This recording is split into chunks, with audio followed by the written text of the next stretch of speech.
Halo, gue Aziza, mental health enthusiast dan juga mahasiswa S2 psikologi. Sebenarnya gue bukan ambil psikologi klinis, tapi sebelumnya gue S1 di pendidikan anak usia dini dan sekarang gue lagi menempuh magister di psikologi pendidikan. Nah, selamat datang lagi di Aziza Video. Sorry banget gue grogi karena udah lama banget gue nggak upload video lagi sejak beberapa tahun lalu. Nah, pada kesempatan kali ini gue mau bahas tentang ubah stigma menjadi harapan. Cielah, maksudnya apa sih gitu? Nah, gue sendiri adalah seseorang dengan bipolar disorder. Gue survivor sudah sekitar 9 tahun. Gue melakukan farmakoterapi, melakukan psikoterapi, tapi mungkin ya namanya penyakit itu ada di dalam otak kita, ada di zat senyawa kimiawi otak kita yang itu hanya bisa diredam dengan obat. Jadi it's long lifetime, ini seumur hidup gue cuma bisa distabilkan, cuma bisa bukan disembuhkan, tapi kita coba untuk bisa stabil secara emosi, stabil ke behavior kita juga. Tapi kenapa sih ubah stigma menjadi harapan? Ya, gue sebenarnya bingung ya untuk membicarakan hal ini gimana, atau mungkin ini terlalu sensitif buat sebagian orang. Gue 2 kali di layoff karena alasan ini. Gue di layoff karena ketika tes psikologi, ternyata tes psikologi menunjukkan bahwa gue tidak stabil dan gue sangat berat untuk kedepannya untuk dilanjutkan kembali. Sebenarnya gue nggak pernah nyalahin ya diri gue sendiri, gue nggak nyalahin diri gue sendiri, gue tidak mempermasalahkan kepada sistemnya, karena ya sistem itu mau gimana pun regulasinya akan mau orang dengan keadaan yang stabil, yang performanya bagus gitu. Nah, gue menunjukin nih data survei tentang stigmatisasi terhadap pekerja dengan gangguan bipolar. Di sini dikatakan bahwa masih ada stigma dengan orang gangguan bipolar karena kekhawatiran akan stabilitas emosi, akan kinerjanya dan perilaku impulsifnya. Namun, sekitar 40-60% penyandang bipolar mampu bekerja produktif dengan penanganan yang tepat. Digarisbawahi dengan penanganan yang tepat.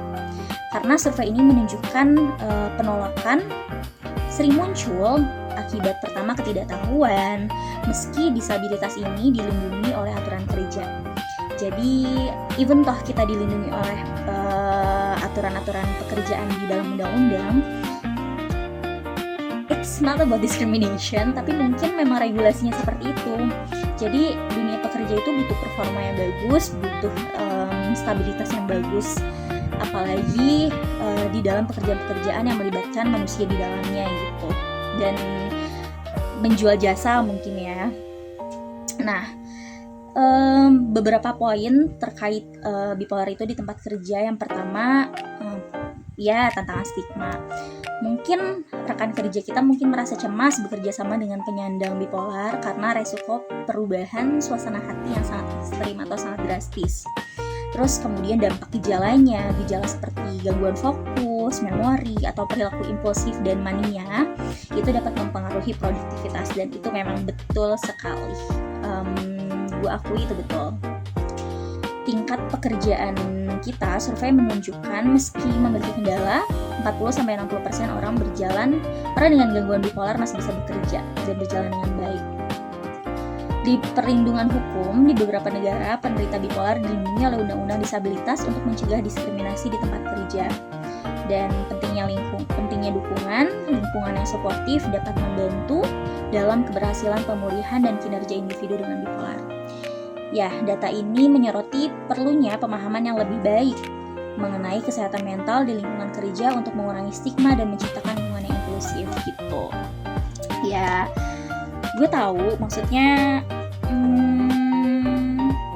kita ini mungkin kelompok minoritas yang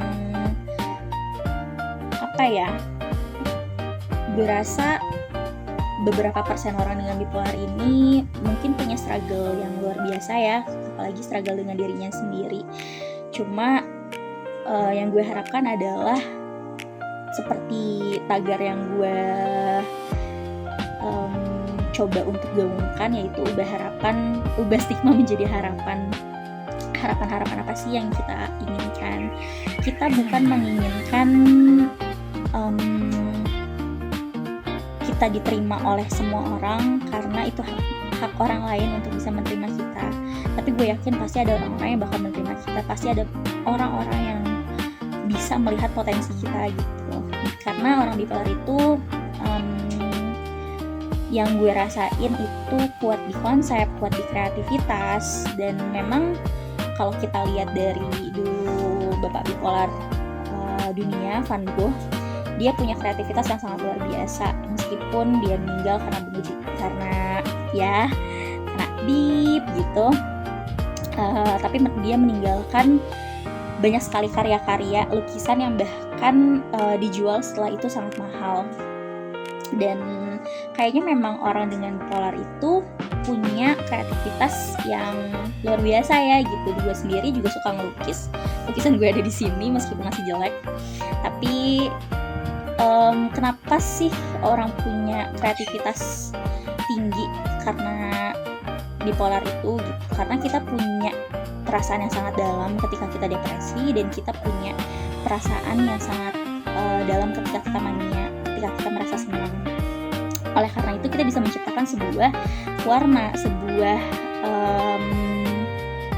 gaya kreativitas dengan konsep-konsep yang mungkin out of the box gitu, yang mungkin di luar dari kebiasaan orang pada umumnya.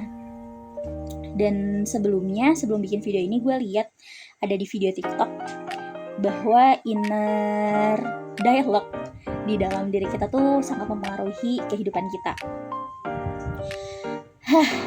Sebelumnya ketika gue dapat pemberitahuan bahwa gue di layoff, awalnya gue merasa ya sedih, karena mungkin orang tua gue atau mungkin orang-orang di sekitar gue bakalan sedih juga gitu, jadi gue nangis. Tapi yang gue rasakan adalah ketenangan, karena gue percaya bahwa dalam alam semesta ini ada suatu hal yang besar yang bisa mengubah hidup kita, dan rezekinya pasti akan ada aja gitu. Jadi gue kasih inner dialogue ke dalam diri gue, nggak apa-apa, bumi Allah tuh luas banget, dan pasti rezeki itu datang dari arah mana aja gitu. Dan setelah beberapa hari dari pemecatan itu, dari layoff itu, informasi layoff itu, gue dapat kabar teman ibu gue itu punya suatu butik dan memerlukan orang kreatif di sana gitu, dan mungkin gue bisa cocok untuk di sana. Dan it's kabar baik untuk gue, karena akhirnya ada yang bisa menerima gue lagi, dan itu cocok dengan passion gue. Gue suka banget ngomong, gue suka banget untuk melakukan hal-hal kreatif, dan gue bisa bersinar dengan passion gue nantinya, dan harapannya adalah itu. Jadi jangan pernah takut untuk melangkah, jangan pernah takut untuk mencoba hal-hal baru, dan yakinkan diri lo buat melakukan sesuatu yang lo suka. Yuk kita ubah stigma menjadi harapan. Tetap semangat, kita bisa, we are matters, and keep going, life must go on. Dadah! Nanti kapan-kapan kita ngobrol-ngobrol lagi dan sharing-sharing lagi. Gue happy banget bisa ngobrol bareng sama teman-teman semua, dan semoga gak bosan ya bahas tentang hal ini. Mungkin gue akan bahas tentang hal-hal lainnya juga, karena sebelumnya gue sedikit tahu tentang ilmu anak usia dini, dan sekarang gue ada di psikologi pendidikan. Nantikan lagi video gue selanjutnya.